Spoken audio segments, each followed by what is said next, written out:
Hello friends, welcome to PLI Legality. Today in this video I am going to discuss with you an important question on res judicata. So let us discuss this question. So in this question, what are the facts basically? A filed a civil suit for ejectment and arrears of rent against B, C and D, alleging that his tenant B was in arrears of rent and C and D were his subtenants. So basically the question is that A has filed a civil suit against B, B is his tenant and C and D, they are subtenants. So he has filed a civil suit for ejectment of B, C and D on the ground that B is his tenant and C and D are subtenants. Now only C and D contested it. So इस case को contest किया सिर्फ C and D ने, only C and D contested it. The trial court decreed the suit for arrears of rent against B. तो जो decree pass हुई वो पास हुई only for arrears of rent, arrears of rent.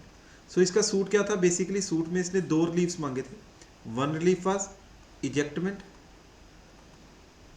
And second relief was arrears of rent, that is B is not paying his rent, B is not paying his rent.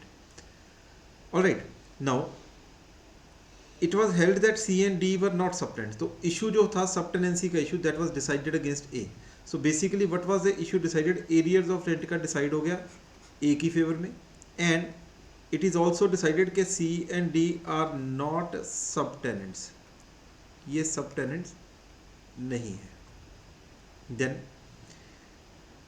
only B filed appeal which was dismissed. तो इसके बाद appeal किसने file की? B ने.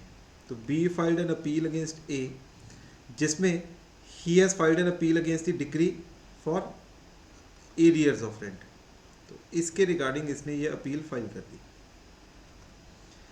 Now but the appellate court while observing that any evidence led by C and D could not be read against B, तो जो appellate court की observations हैं वो क्या क्या है?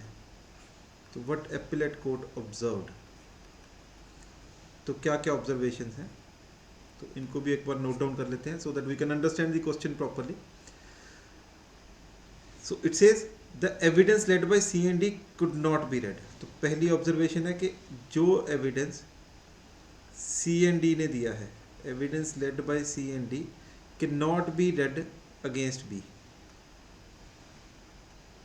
Could not be read against B. कि जो एविडेंस सी एंड डी ने दिया है वो बी के अगेंस्ट नहीं पढ़ा जा सकता.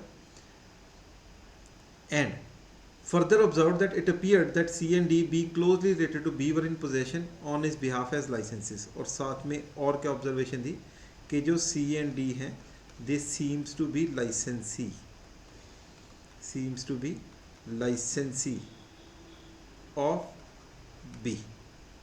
Then this furnished occasion for plaintiffs to file second suit. तो ए ने क्या किया? फिर से एक सूट फाइल किया अगेंस्ट थ्री, तीनों के against, B C and D के against, against three defendant with this change that C and D were claim to be licensees of B. तो अब इसमें चेंज क्या किया इसने सी एंड डी को क्लेम किया कि they are the licensees, they are the licensees of the licenses of B and that the judgment of appellate court in earlier case will operate as res judicata. तो इस case में और क्या ली please ने?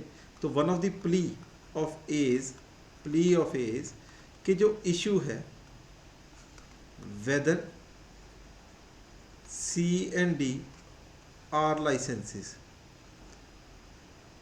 ये issue जो है इस पे already decided by appellate court, कि एपिलेट कोर्ट ने ऑलरेडी इसमें फाइंडिंग दे दी थी अर्लियर सूट में. जो सूट इसने फाइल किया था बी सी एंड डी के अगेंस्ट विद रिगार्ड टू कि सी एंड डी इसके सब टेनेंट्स हैं, जिसमें एपिलेट कोर्ट ने डिसाइड कर दिया ये सब टेनेंट्स नहीं लाइसेंसेस हैं. तो ये इशू ऑलरेडी डिसाइड हो गया. This is the plea of A कि this issue need not be decided again since this issue is already decided by the appellate court. Now the defendant C and D objected to this plea, तो C and D ने क्या किया, सी and D ने इस plea को object किया कि नहीं ये रेस जुडिकेटा नहीं है, ये ऑलरेडी डिसाइडेड नहीं माने जाएंगे, and therefore A has to independently prove that C and D are licensee और नॉट। सो मतलब क्या हुआ, जो हमारे पास क्वेश्चन इन्वॉल्व हो गया, हमारे पास जो क्वेश्चन इन्वॉल्व है इस केस में, क्वेश्चन क्या इन्वॉल्व हो गया, क्वेश्चन इन्वॉल्व हो गया कि जो position of C and D being licensee, जो पोजीशन है सी एंड डी की बीइंग लाइसेंसी, ये position whether already decided in previous suit by appellate court। So ये हमारे पास इशू आ गया। तो मतलब इस केस में जो हमने डिसाइड करना है क्वेश्चन, वो ये क्वेश्चन डिसाइड करना है कि जो सी एंड डी की पोजीशन है बीइंग लाइसेंसी, क्या ये पोजीशन जो appellate कोर्ट की ऑब्जर्वेशन आई है in the appeal filed by the B against A with regard to the arrears of rent, उस अपील में जो ऑब्जर्वेशन अपीलेट कोर्ट की है कि जो सी एंड डी है मुझे लगता है कि वो लाइसेंसी है, तो क्या ये ऑब्जर्वेशन बाइंडिंग है इस सब्सिक्वेंट सूट में। So this is the question which is before us now. To discuss this question, to understand this question, we must discuss कि बेसिकली इसमें अब फर्दर इशू क्या इन्वॉल्व है अगर हमने इस क्वेश्चन का आंसर करना है। The basic question involve is कि वेदर दिस क्वेश्चन या matter in issue that C and D being licensee, क्या ये matter in issue earlier suit में directly and substantially in issue था। तो अगर ये directly and substantially in issue था तो इसका मतलब रेस जुडिकेटा अप्लाई होगा, और अगर ये directly and substantially in issue नहीं है तो रेस जुडिकेटा अप्लाई नहीं होगा। सो बेसिकली हमारे पास जो इसका क्वेश्चन अराइज हो गया वो ये हो गया कि जो matter in issue that is C and D being licensee और not, whether it was directly and substantially in issue in the previous suit. So ये हमारे पास क्वेश्चन अराइज होगा। Now, to answer this question, we must know what is directly and substantially in issue and what is collaterally and incidentally in issue. Directly and substantially in issue होता क्या है? देखो इस concept को समझने के लिए we must understand what is matter in issue. सबसे पहले तो हमें matter in issue पता होना चाहिए। देखिए, जब भी कोई केस फाइल होता है, उस केस में जो पार्टी है वो अपना एक राइट को क्लेम करती है कि मेरा एक पर्टिकुलर लीगल राइट है जो एग्जिस्ट करता है मेरी फेवर में। इट इज़ ऑलवेज कि जब भी एक सिविल सूट फाइल होता है उसमें हमेशा एक इशू होता है कि whether this particular civil legal right exist in the favour of the party और नॉट। जैसे कि अगर कोई पर्सन कहे ए है, ठीक है जी, ही सेज कि वो इस पर्टिकुलर एक्स प्रॉपर्टी का ओनर है, ये उसका क्लेम है that he is the owner of this x property. अब इस क्लेम का बेसिस क्या हो सकता है कि किस बेसिस पे वो ये ओनरशिप क्लेम कर रहा है। ही कैन से कि जो इसका प्रीवियस ओनर था उसने मुझे ये प्रॉपर्टी विल पे दे दी है, तो existence of the will is matter in issue to decide whether A is the owner of the property और नॉट। और he can say that he is the class 1 heir and the sole legal heir of the previous owner of the property. So being a class 1 here, he is entitled to the property. So whether he is the class 1 heir of that person or not, whether he is the sole legal heir of that person or not, this will be the matter in issue in that suit. So matter in issue क्या हुआ? matter in issue वो हुआ जब एक legal right की existence को decide करने के लिए हमें उस matter in issue को decide करना होता है। जैसे कि इस present case में उसने सूट फाइल किया, A ने सूट फाइल किया फॉर eviction।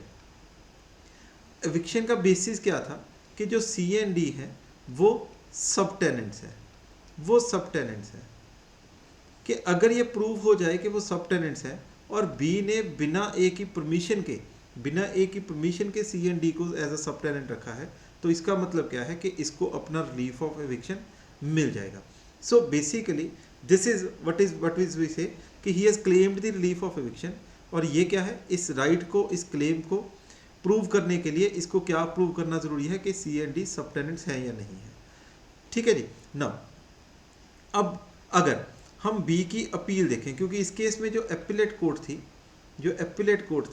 वो अपील डिसाइड कर रही थी बी की अपील ए के अगेंस्ट डिसाइड कर रही थी with regard to arrears of rent.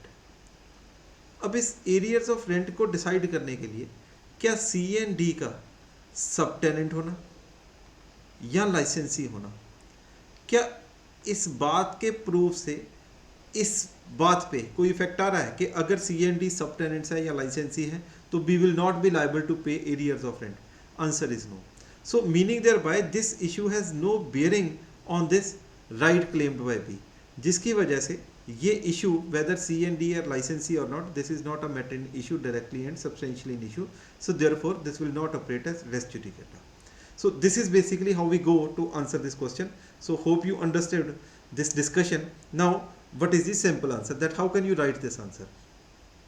You can start with this point that the main issue in the present suit is whether the appellate court's observation regarding the defendants C and D being licensee and in possession of suit property will apply as res judicata in the present suit or not. So this is what is the main issue. Main issue क्या हो गया कि appellate court की observation जो है कि सी and D licensee है वो res judicata in the present suit apply होगी या नहीं होगी. अब इस पर्पज के लिए to decide this question what we need to discuss with respect to section 11 of CPC, that is whether the matter of the defendants being licensees and in possession was directly and substantially in issue in the appeal in the former suit और not. तो basically what we need to discuss कि ये जो issue था वो directly and substantially in issue है या नहीं है.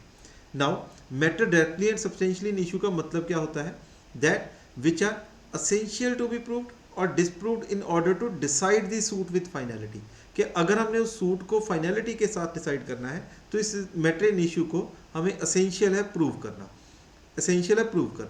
नाउ अपील जो है no doubt continuation of suit है और रेस जुडिकेटा अपील की फाइंडिंग पे भी अप्लाई होता है, लेकिन व्हाट मैटर्स इज कि जो मैटर इन इशू है वो डायरेक्टली और सब्सटेंशियली इन इशू होना चाहिए, दैट इज कि it is necessary to decide that issue in order to decide the suit with finality. अब इस प्रेजेंट केस में जो अपील है वो सिर्फ बी ने फाइल की है, because now we are saying कि जो सी एंड डी का बीइंग लाइसेंसी की पोजीशन थी वो इस इशू में नहीं थी. तो इसके लिए क्या क्या चीज़ें हमने कंसीडर की कि जो अपील फाइल की वो सिर्फ बी ने फाइल की ए के रिगार्डिंग, ए के against, that is only with regard to arrears of rent. मतलब जो position of C and D है वो कहीं इशू में ही नहीं है. ठीक है जी. So neither A has raised any cross objection, A ने इसकी कोई क्रॉस ऑब्जेक्शन रेज नहीं की कि जो ट्रायल कोर्ट का डिसीजन है position of C and D being sub tenants के उसके रिगार्डिंग इसने कोई क्रॉस ऑब्जेक्शन फाइल नहीं की, जो शो कर रहा है कि बेसिकली सी एंड डी की पोजीशन जो है वो इस अपील में मैटर नहीं करती to decide the rights between the parties. C and D की क्या पोजीशन है, क्या वो सब टेनेंट्स है, क्या वो लाइसेंसी है, तो इसमें कोई इसका मैटर नहीं है, कोई इस फाइंडिंग की बियरिंग नहीं होगी. Then further the matter regarding C and D being the licensee was also not directly and substantially an issue in the former suit. तो C and D का तो पहले ही लाइसेंसी वाला इशू था ही नहीं, issue was whether they are subtenants or not. And इसमें C and D को तो पार्टीज भी स्पेसिफिकली नहीं बनाया गया कि ये पार्टी है या नहीं है. अगर if they would have made it then they would only be a pro forma party. तो इससे ज़्यादा because A has not claimed anything, तो इसका मतलब क्या हुआ कि इनकी पोजीशन जो है वो इंपॉर्टेंट नहीं है to decide the rights between B and A. So therefore the position of C and D is not matter in issue which is directly and substantially in issue, and therefore C and D की जो objection है वो sustain करेगी. So this is the mains question. So hope you like this question. Thank you.